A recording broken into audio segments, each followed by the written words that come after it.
Minho sat in the back row of the classroom, his datapad open in front of him. The room was shaped like a half circle, with seats rising up so every student could see the front. Large windows showed the stars outside, bright and endless against the black of space. This was his favorite class at the Interspecies Xenobiology Academy. The academy floated in orbit around Talvex Prime, a neutral moon where students from across the galaxy came to study. Minho had been here for 6 months now, one of only 3 humans in the entire school. At first, everything had seemed strange to him. His classmates looked nothing like humans. Some had crystal skin that caught the light. Others had too many legs or eyes in places that made him uncomfortable to look at. But he had gotten used to it. Professor Velnus walked to the front of the class. She was a Dwarven, which meant she looked almost like a large cat that walked on 2 legs. Her fur was silver gray, and her ears twitched when she was thinking. Minho liked her. She was patient when students asked questions, even stupid ones. "Good morning, class," Professor Velnus said. Her voice had a purring quality to it. "Today we continue our study of predator-prey relationships across different worlds." Minho looked around at his classmates. There were 47 students in the class, from 22 different species. He recognized most of them now. There was Krill, a Vex student who looked like a walking collection of purple crystals. Next to Krill sat 3 Thrin students, insect-like beings with multiple arms and large compound eyes. The Keltor students, amphibious creatures with smooth blue skin, always sat near the temperature controls because they liked it humid. The lessons started normally. Professor Velnus showed them videos of different predators from different worlds. Each video came with data about hunting patterns, success rates, and evolutionary advantages. Minho took notes, though he found most of it pretty basic. Humans had been studying predators for thousands of years. Then he noticed something odd. When Professor Velnus showed a video of a Thrin world predator, something called a mantis striker, several students shifted in their seats. One Thrin student made a clicking sound that Minho had learned meant distress. The creature in the video wasn't even that big, maybe the size of a dog. It had blade-like arms and moved fast, but it didn't seem that scary to him. "Note the ambush pattern," Professor Velnus explained, pausing the video. "The mantis striker waits in vegetation for up to 6 hours before striking. This patience is what makes it an apex predator on Thrin Prime." A Thrin student raised one of her multiple arms. "Professor, do we have to watch this? It's making me uncomfortable." Professor Velnus nodded with understanding. "I know this is difficult for some of you. These are predators from your homeworlds, so the fear response is natural. We'll move on soon." Minho found this interesting. The creature was scary to the Thrin students because they had evolved with it hunting their ancestors. It made sense, he supposed, but 6 hours of patience didn't seem that impressive. House cats could wait that long for a mouse. The next video showed a Keltor depth hunter, a creature that lived in the deep oceans of the Keltor homeworld. It was long and snake-like, with rows of teeth and a sound it made to find prey in the dark water. When Professor Velnus played the sound, 3 Keltor students asked to leave the room. She let them go. Minho listened to the sound. It reminded him of whale songs. Actually, kind of pretty in a weird way. He wrote in his notes, "Similar to Earth. Cetacean echolocation." The class continued like this. Each predator video made students uncomfortable. The Vex students became very still when Professor Velnus showed them something called a crystal breaker, a creature that could shatter their kind with sound waves. 2 of them left the classroom. One started glowing red, which Minho had learned meant they were scared.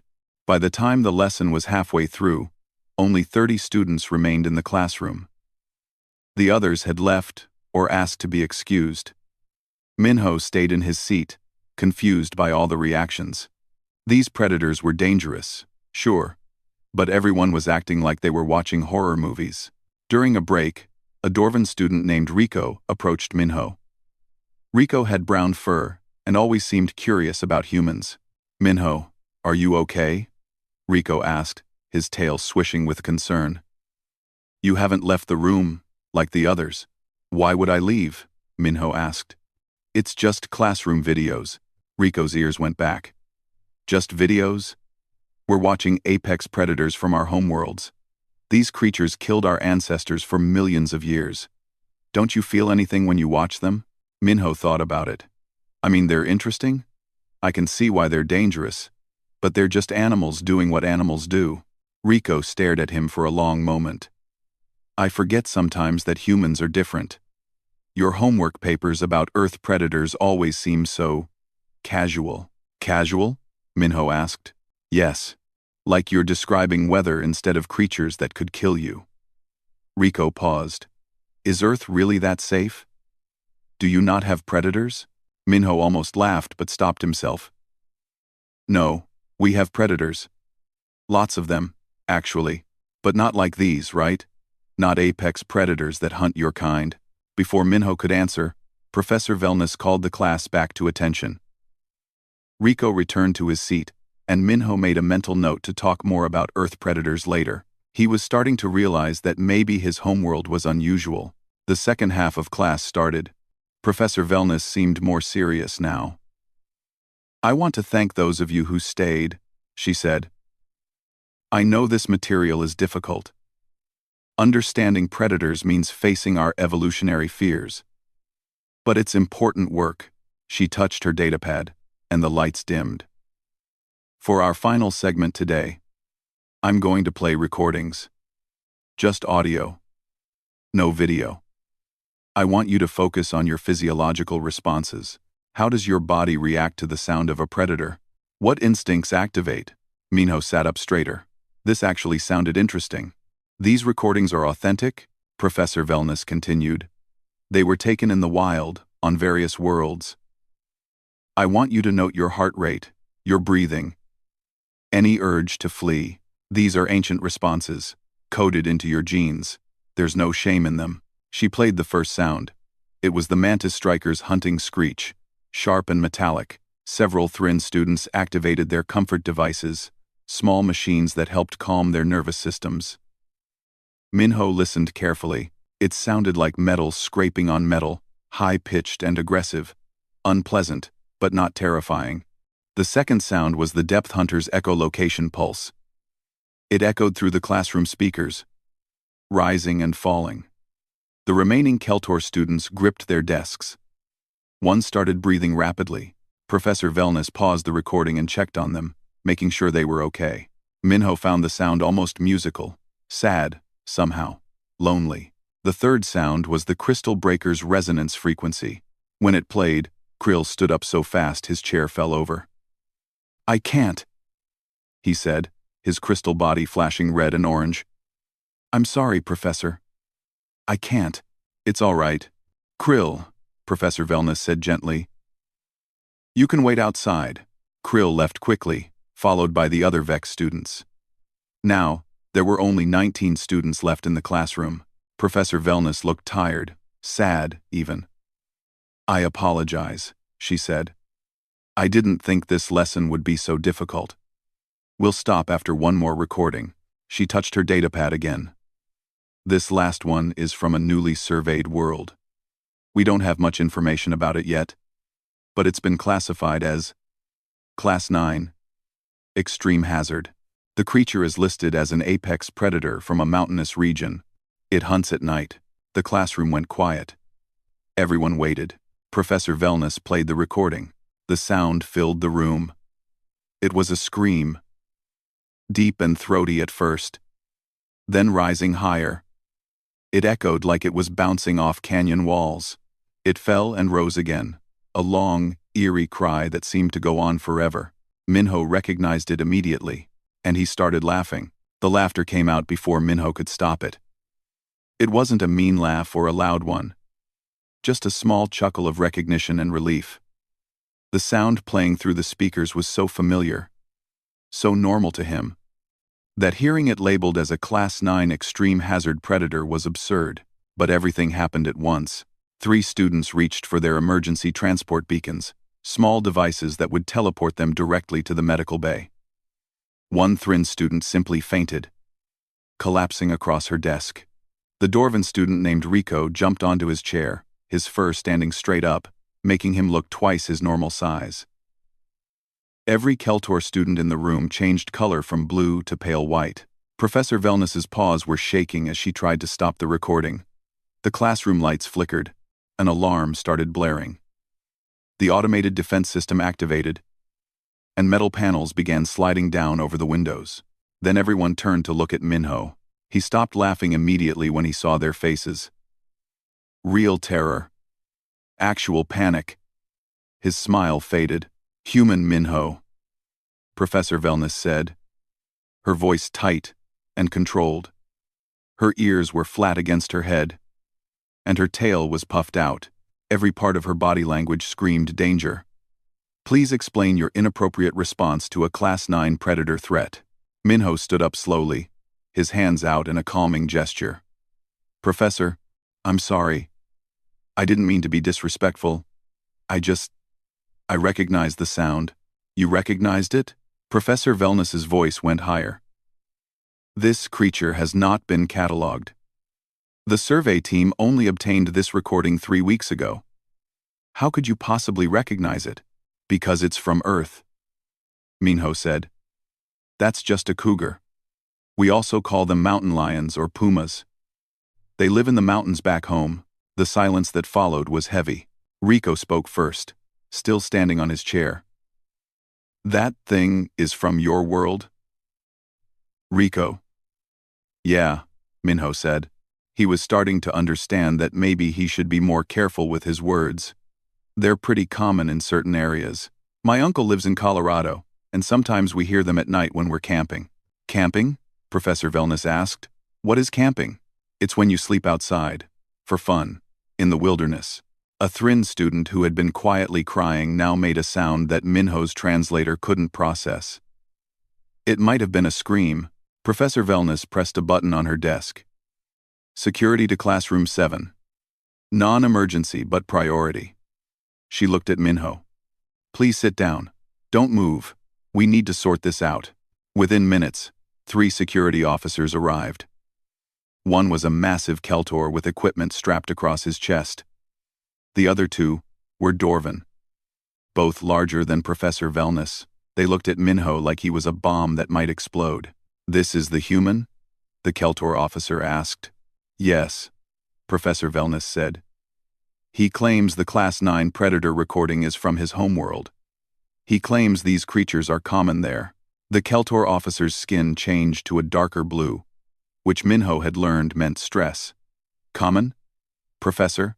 That recording triggered every danger alert in our database.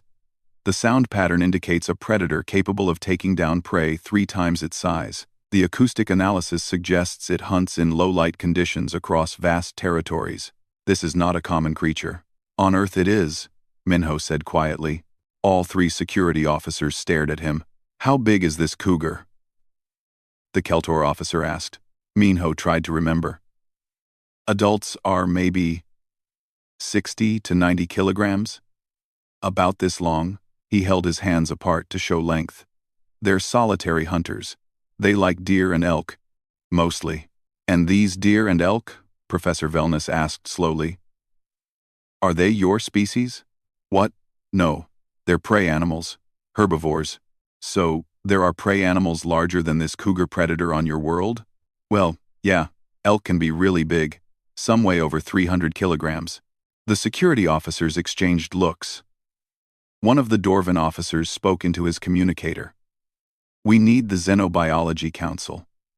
Now." Over the next hour, more people arrived. First came other professors, then administrators, then someone Minho was told was from the Galactic Assembly's integration office. They cleared the classroom of all students except Minho. Everyone kept a distance from him, like he might suddenly become dangerous. They played the Cougar recording again.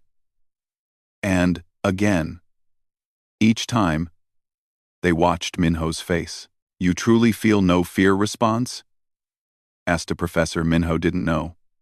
She was Vex, her crystal body a deep purple color. "It's just a cougar," Minho said, for what felt like the 100th time. "I mean, yes, they're dangerous if you surprise them, or if they're starving.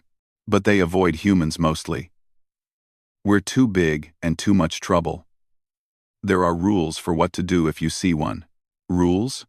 The Vex professor asked. Yeah. Make yourself look big. Don't run. Back away slowly. Make noise. They usually leave. Usually? The Vex professor's color shifted toward red. I mean, attacks happen sometimes, but they're rare. More people die from dog attacks every year than cougar attacks. Dog attacks, Professor Velness repeated slowly. What is a dog? Minho paused. He was starting to realize he might be making things worse. Dogs they're pack hunters that we domesticated thousands of years ago. We keep them as pets and companions. The room went very quiet again. You domesticated pack hunters, the Keltor security officer said. It wasn't a question, just a statement of disbelief. Are we in danger? Someone whispered. No, Minho said quickly. Humans aren't dangerous. We're peaceful. Our world is different, I guess.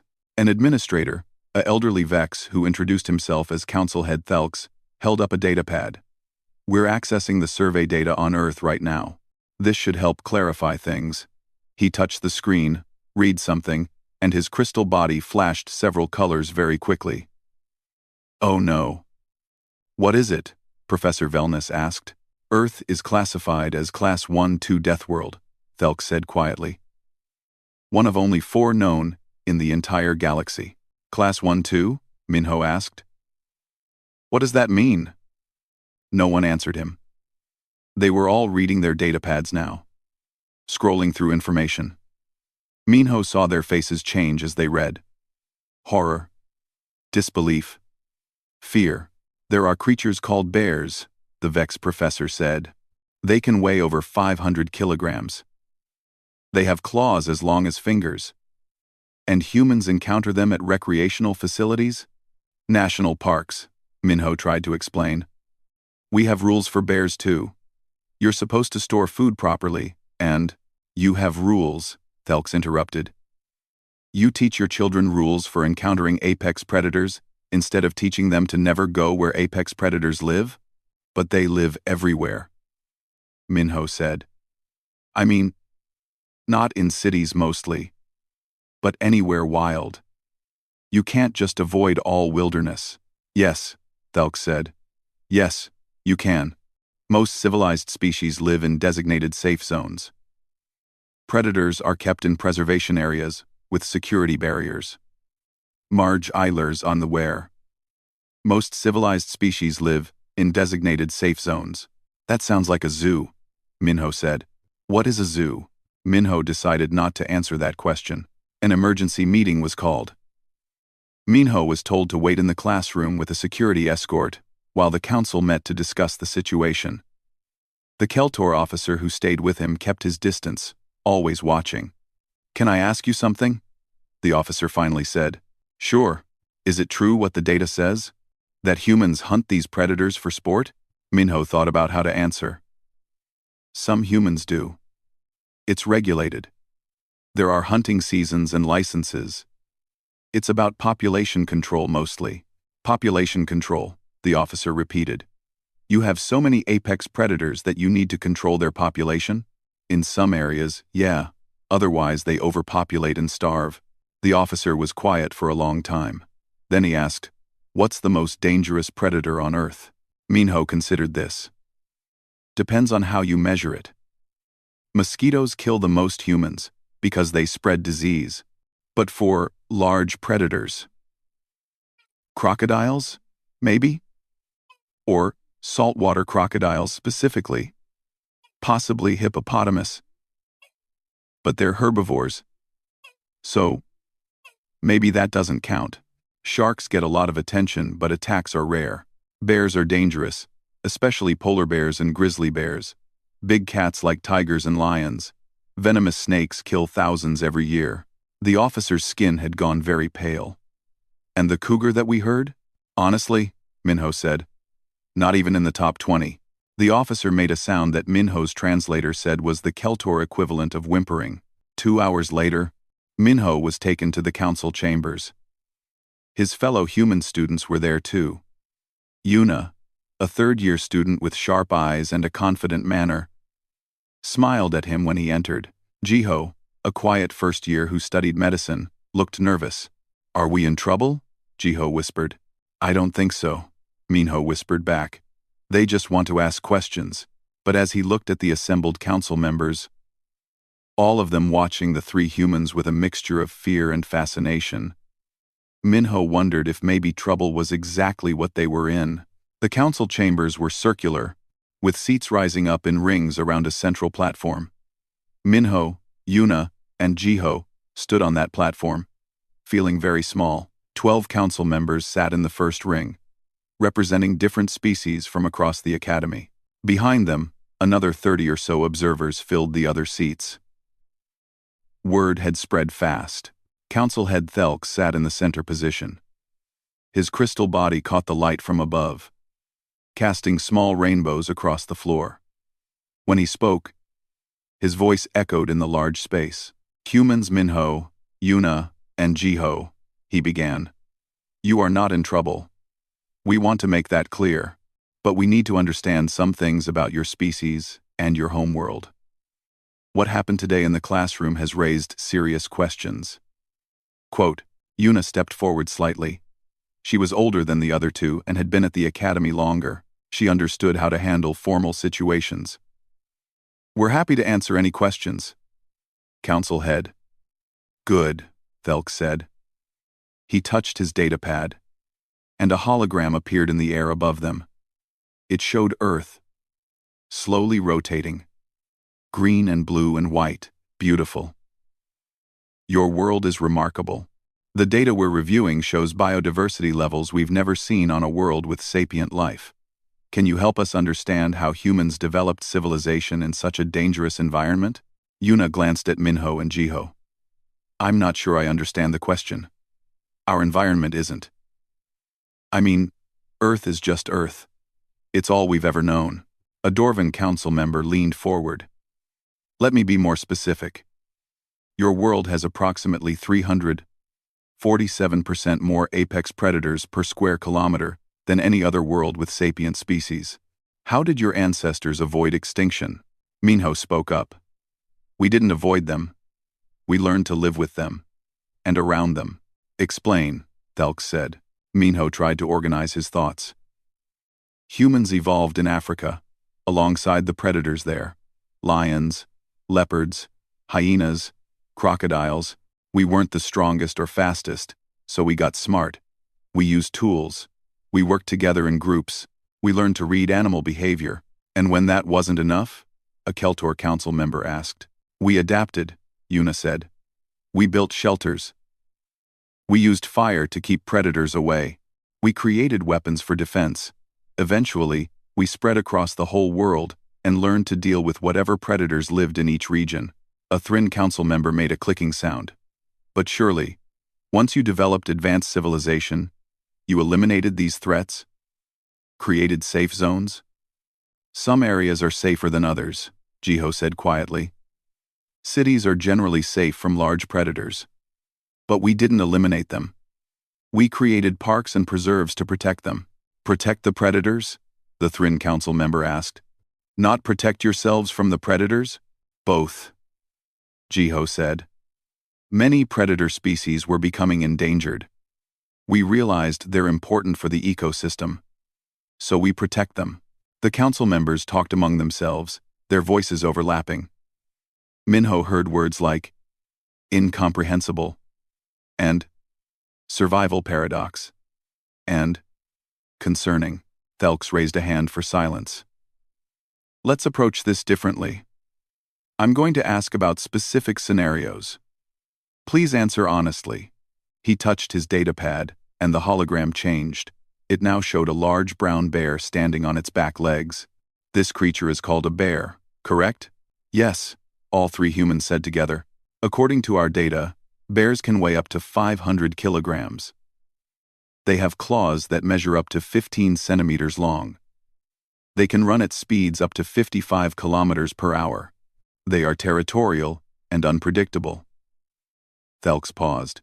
"Is this information accurate?" "Depends on the species of bear," Yuna said. But generally, yes. And humans encounter these creatures regularly? Not regularly, Minho said. But if you go hiking or camping in bear territory, you might see one. Like I said, we have rules. Yes, your rules, Thelk said. Explain these rules. Minho thought back to every camping trip he'd ever been on. You keep food in bear-proof containers or hang it in trees. You make noise while hiking, so you don't surprise them. If you see a bear, you stay calm. Don't run. If it's a black bear, you make yourself big and make noise. If it's a grizzly, you back away slowly and avoid eye contact. If a bear attacks, it depends on the species. For black bears, you fight back. For grizzly bears, you play dead. The silence that followed was complete. Finally, a Vex Council member spoke. You teach these rules to your children? Yes, Jiho said. In school, and parents teach them too. Your children go into bear territory? Sometimes, Yuna said. School camping trips. Family vacations. It's normal. The hologram changed again. Now it showed a snake, coiled and with its mouth open, showing fangs. This is a venomous serpent, Thelk said. There are over 600 species of venomous snakes on Earth. They cause approximately 100,000 human deaths per year. Is this correct? The number sounds right, Yuna said. Though most of those deaths are in rural areas where medical care isn't immediately available. If you get treatment fast, most snake bites aren't fatal. Most, the Vex Council member repeated. You accept that some are fatal, and yet humans continue to live in areas with these creatures? People live everywhere on Earth, Minho said. You can't avoid all dangerous animals. You just have to be aware of them. The questions continued for over an hour. The council asked about sharks, about spiders, about scorpions and jellyfish, and poisonous plants. They asked about parasites and diseases carried by insects. Each answer seemed to disturb them more. Then, Thelks asked a question that changed everything. Is it true that humans keep predators in their homes, as companions? The three humans looked at each other. Yuna nodded. Yes. We call them pets. Explain this concept of pets. Well, Jiho said, the most common pets are dogs and cats. Dogs are descended from wolves. We domesticated them maybe 15,000 years ago. They live with us, and we feed them and take care of them. Their family. Wolves, a Dwarven Council member said slowly. Pack hunters. Cooperative killers with bite forces strong enough to break bone. You brought these creatures into your homes? They're not like that anymore, Minho said. I mean, yes. They came from wolves. But thousands of years of breeding changed them. They're loyal and friendly. They protect us. Some dogs help people who are blind or have other disabilities. Some dogs work with police or rescue teams. They're our partners. And cats? Delks asked. Cats are smaller, Yuna said. They're descended from wildcats that lived near human settlements in the Middle East. They killed rodents that ate our grain, so we started feeding them. Eventually, they became domesticated.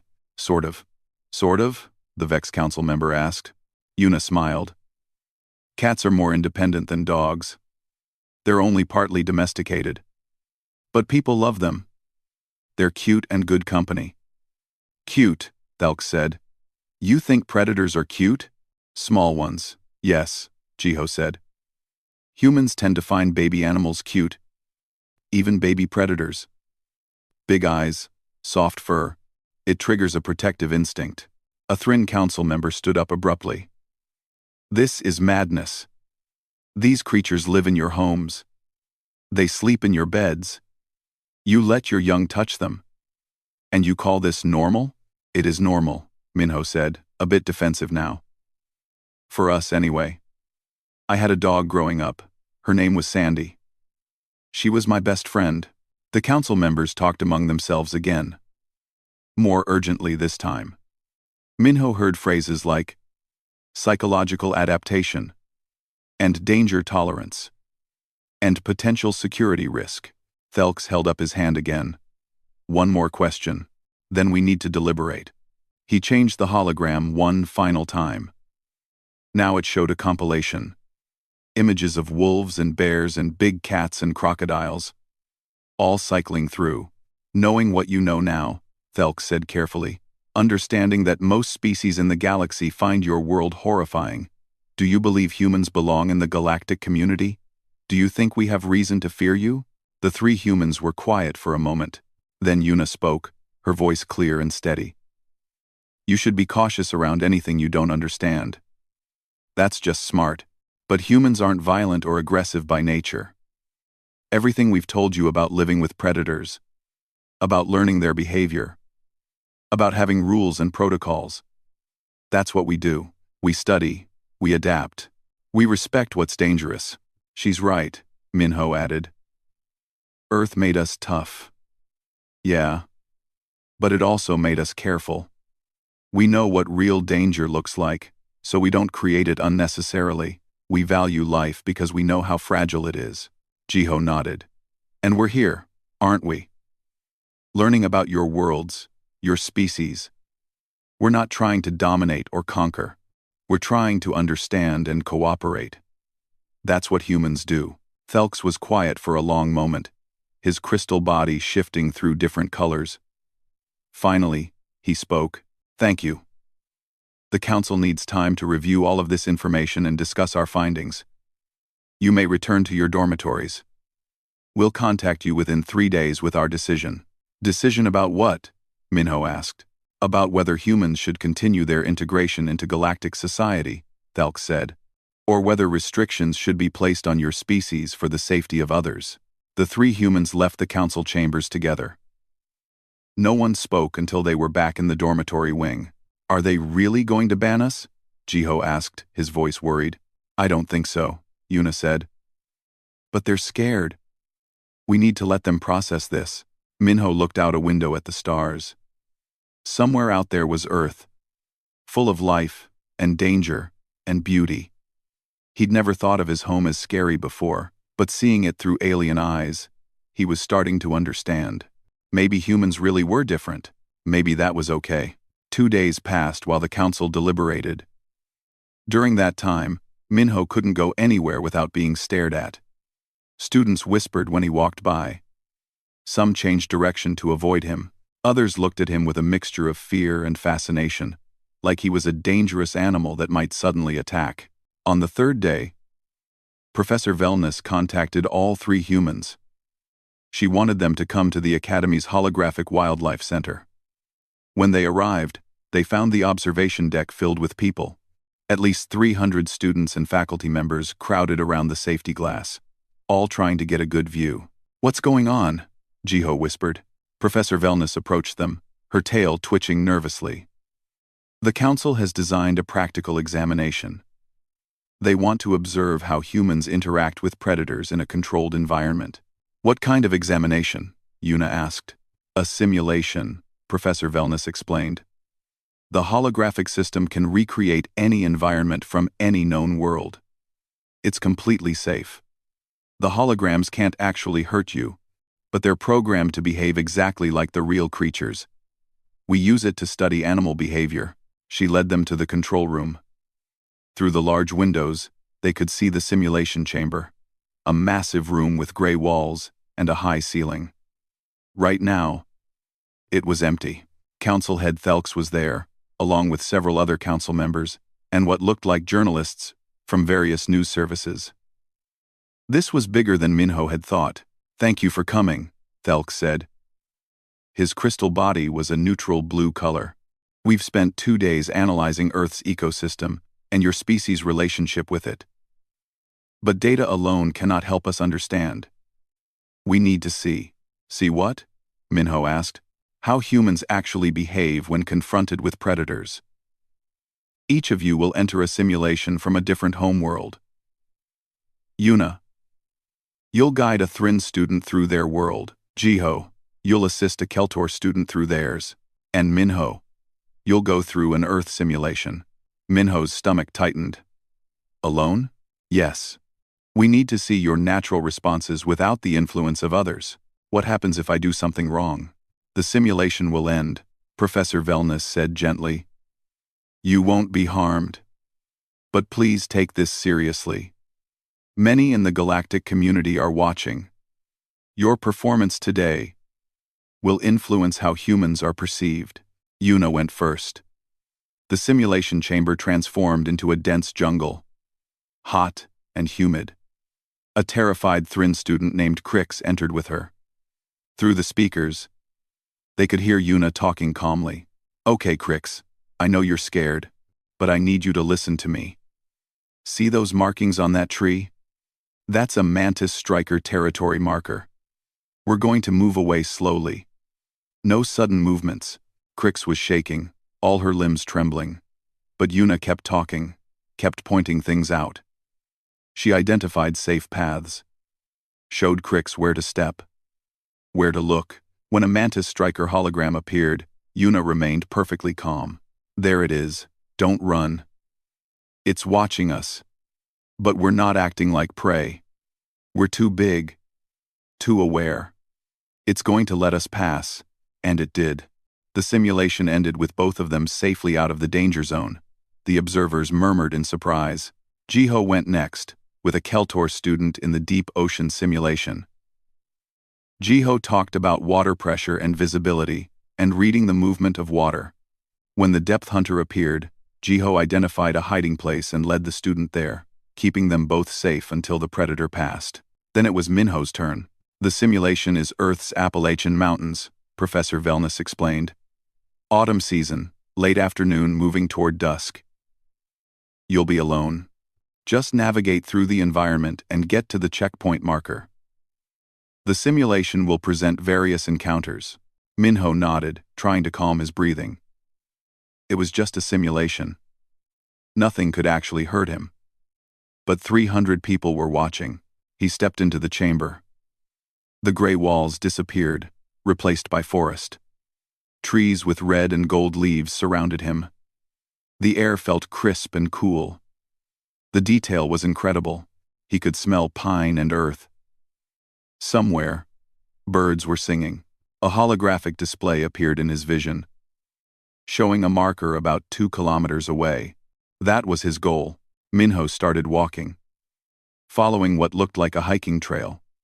His boots crunched on fallen leaves.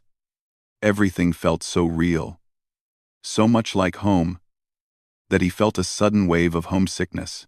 Then he heard movement to his left. He stopped and turned slowly. About 30 meters away, a black bear was eating berries from a bush. It hadn't noticed him yet. Minho's training kicked in automatically. He assessed the situation. The bear was focused on food.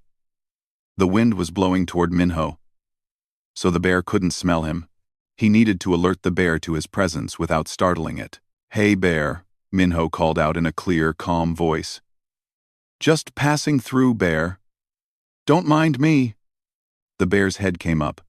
It looked at Minho. For a long moment, they stared at each other. Minho slowly raised his arms, making himself look bigger.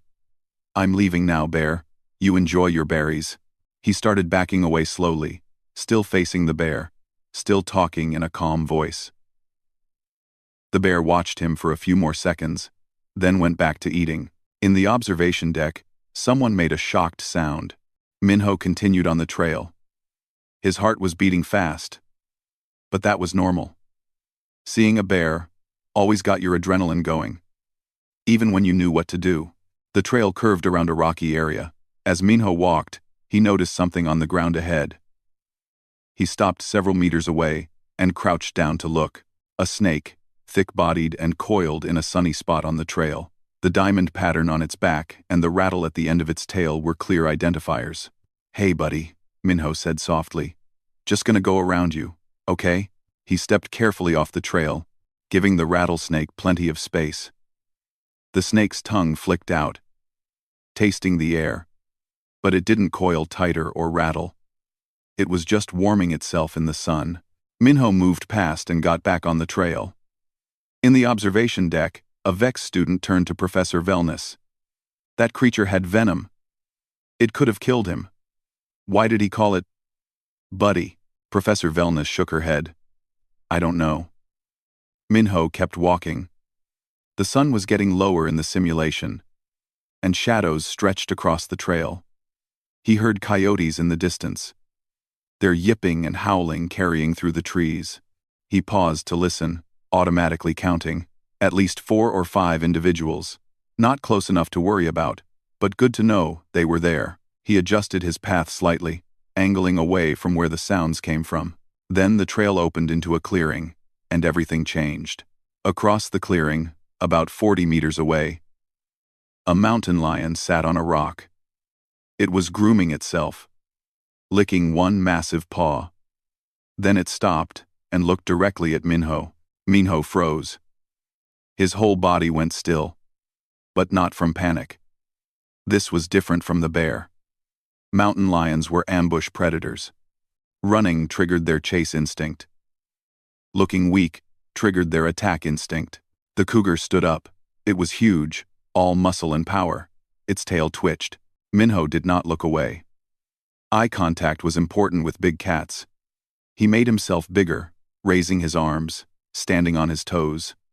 Then he spoke, loud and firm. "Hey, no, I'm not food. I'm too big, too much trouble. Go find something else." The cougar's ears went back.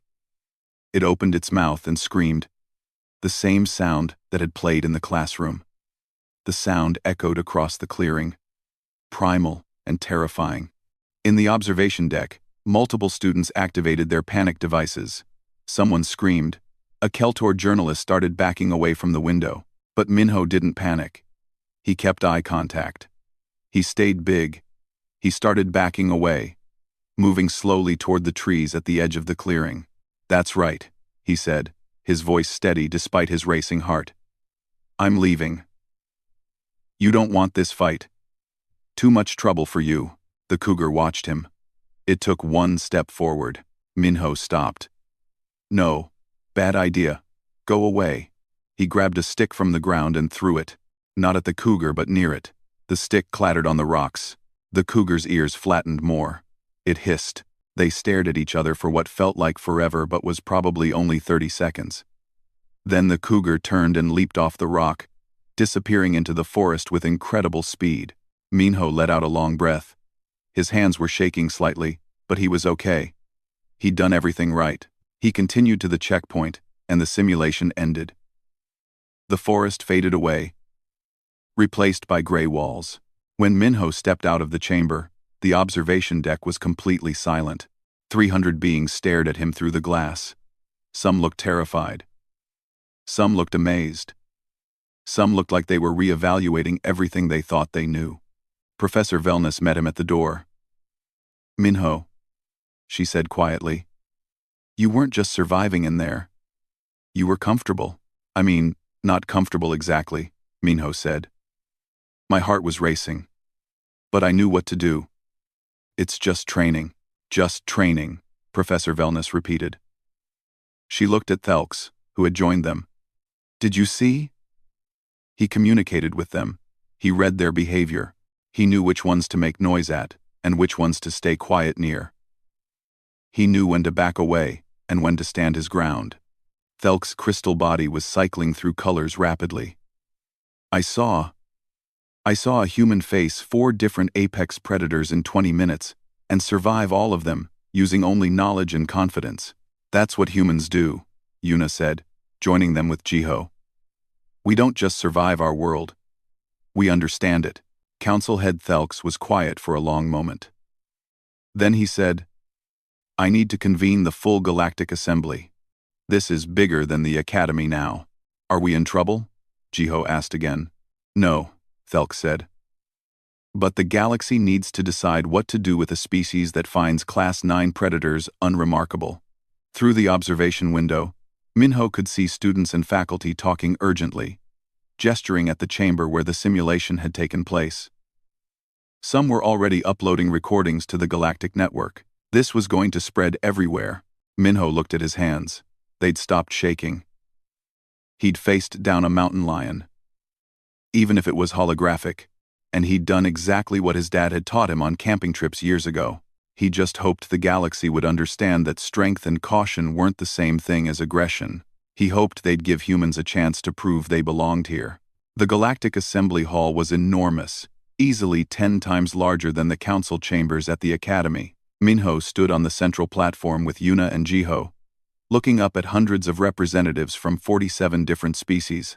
The curved walls stretched high above them, and each species had their own section with specialized seating and environmental controls. 3 weeks had passed since the simulation. In that time, the recordings had spread across the entire galactic network. Everyone had seen the human walk calmly past a rattlesnake. Everyone had watched him face down the mountain lion. The reactions had been mixed. Some species called humans dangerous. Others called them fascinating. A few called them insane. Now the assembly would decide what it all meant. Ambassador Kelness, an ancient Dorvan who led the assembly, called the session to order. His voice echoed through the massive space. We gather today to address what some are calling the human question. Earth has been revealed as a Class 1-2 death world, one of the most dangerous environments ever encountered. Yet humans not only survived there but thrived. This session will determine how the galactic community should respond. If the debate began immediately, a Vex representative stood. I propose we restrict human expansion beyond their solar system. Their comfort with violence and predation poses a potential threat to peaceful species. We cannot risk violence, a Keltor representative interrupted. They've shown no aggression toward any species. Every human in the galactic community has been peaceful and cooperative.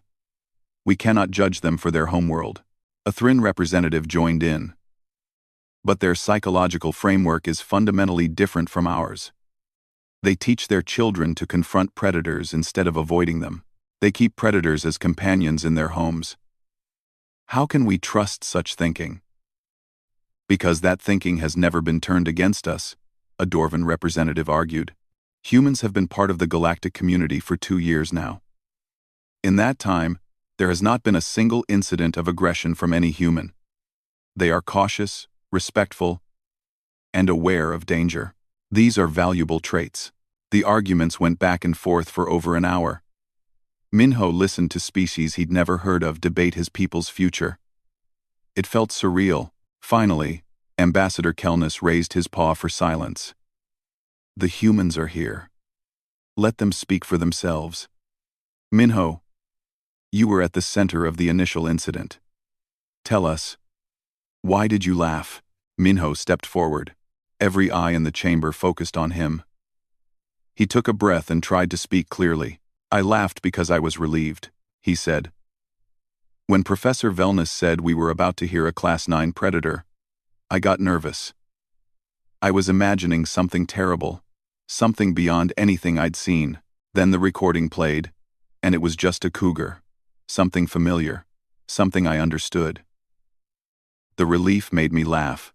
Just a cougar, a Vex representative said. That creature could kill any of my species with ease. Yet you call it just a cougar. Because on Earth, it is, Minho said. I'm not trying to be insulting or dismissive. I understand now that what's normal for me is terrifying for you. But that's my point. Normal is relative. You evolved on worlds where the most dangerous thing might be a storm or a steep cliff. We evolved on a world where danger was everywhere, always. We had to adapt. Ambassador Kelness leaned forward. And how did this adaptation change you? Make you more violent? More aggressive? No. Yuna spoke up. It made us more careful. More aware. Humans who were too aggressive with predators died.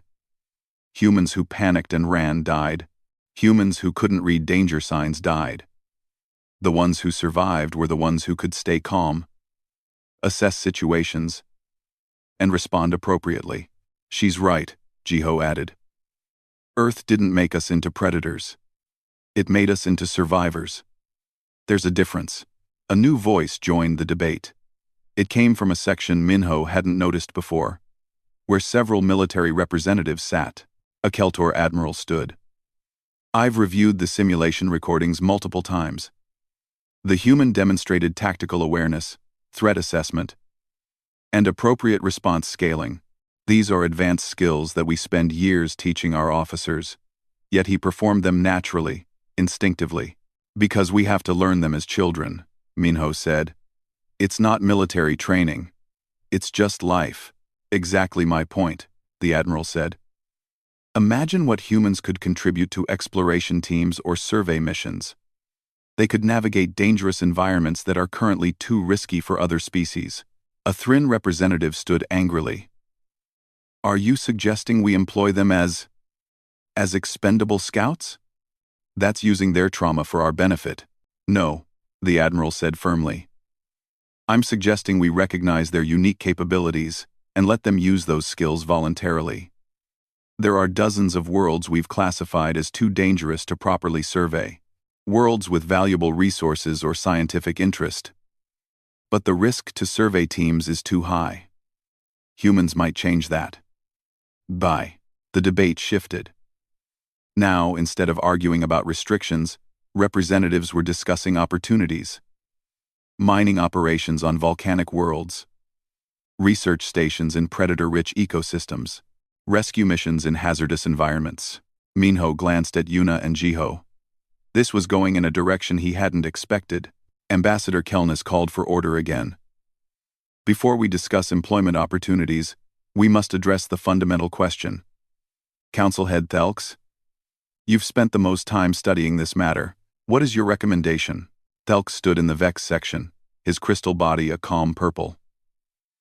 I recommend full integration with no restrictions. But with understanding.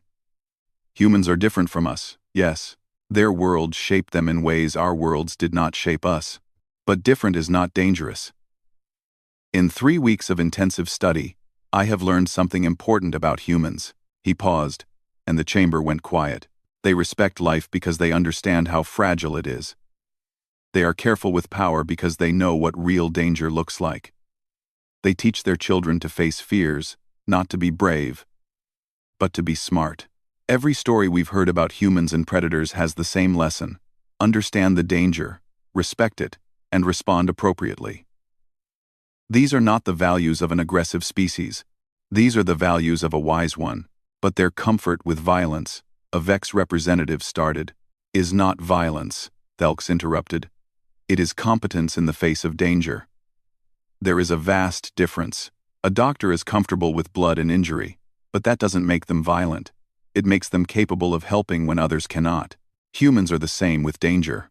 Ambassador Kelness looked at the 3 humans. Do you have anything else to say before we vote? Minho looked at his fellow humans. Yuna nodded at him. He took a breath. We didn't ask to come from a death world, Minho said. We didn't choose to evolve alongside predators. But we did. And yeah, that made us different. But we're here now. Learning from you. Trying to understand your worlds just like we understood ours. We don't want to be feared. We want to be part of this community. We have things to contribute, and we have so much to learn from you. We're not dangerous, Yuna added. We're just survivors who became civilized because of challenge, not despite it. Please give us a chance to prove we belong here. Jiho finished quietly. The vote took 2 hours.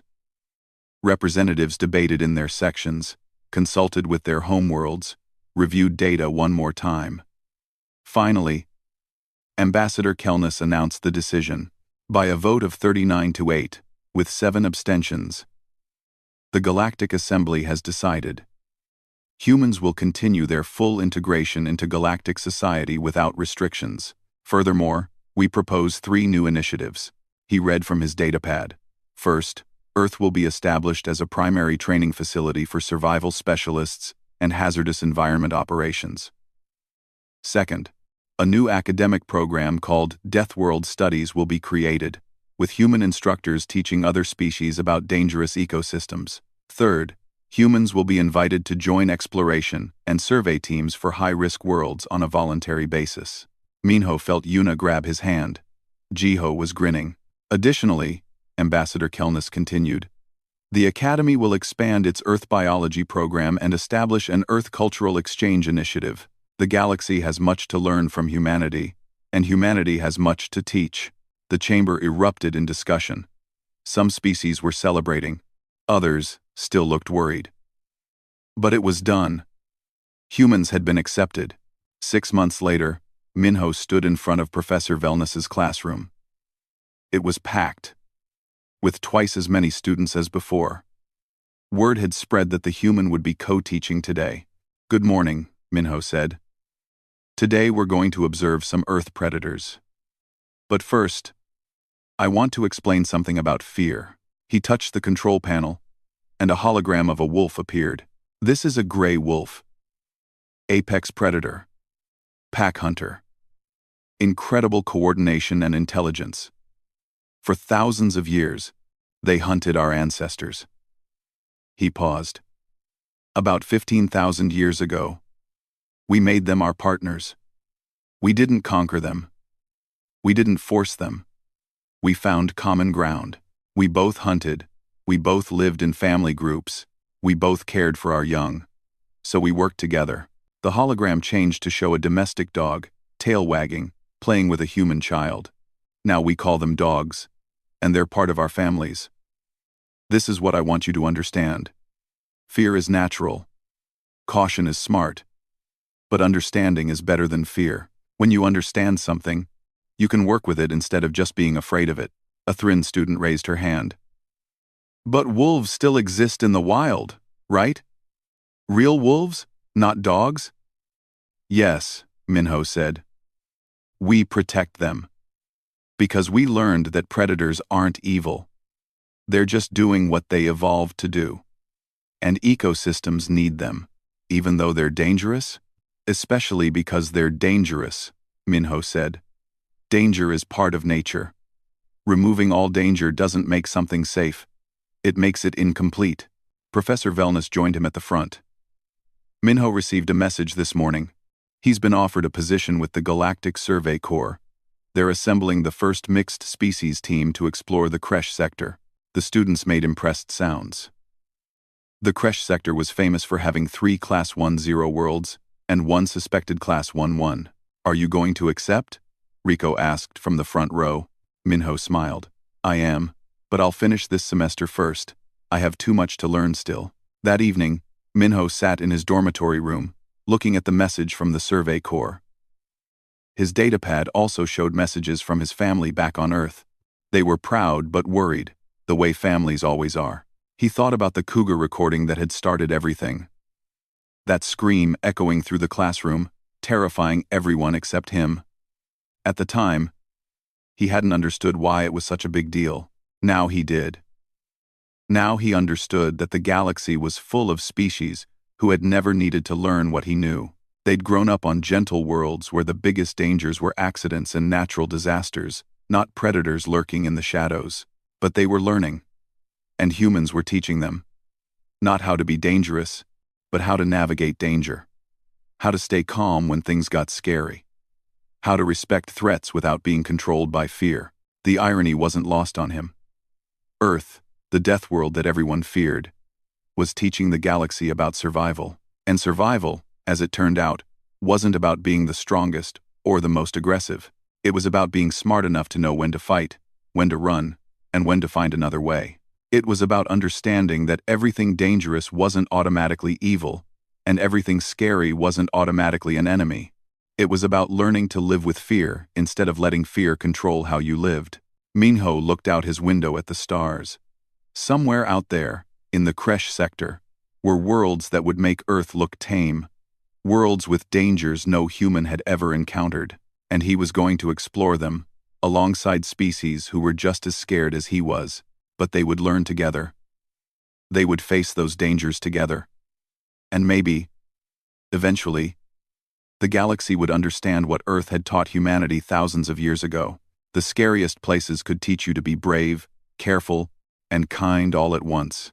And sometimes, the scream in the dark was just a cougar. Dangerous, yes. Worthy of respect, absolutely. But understandable, survivable, and definitely not worth running from. Minho accepted the position with the Survey Corps and went back to his studies. Outside his window, the stars waited. Tomorrow, he'd learn more about xenobiology. Next semester, he'd study alien ecosystems. Eventually, he'd leave the academy and explore new worlds. But tonight, he was just a student from Earth who'd laughed at a cougar and accidentally taught the galaxy that being tough and being kind weren't opposites. They were two parts of the same lesson. And it was a lesson Earth had been teaching for a very long time.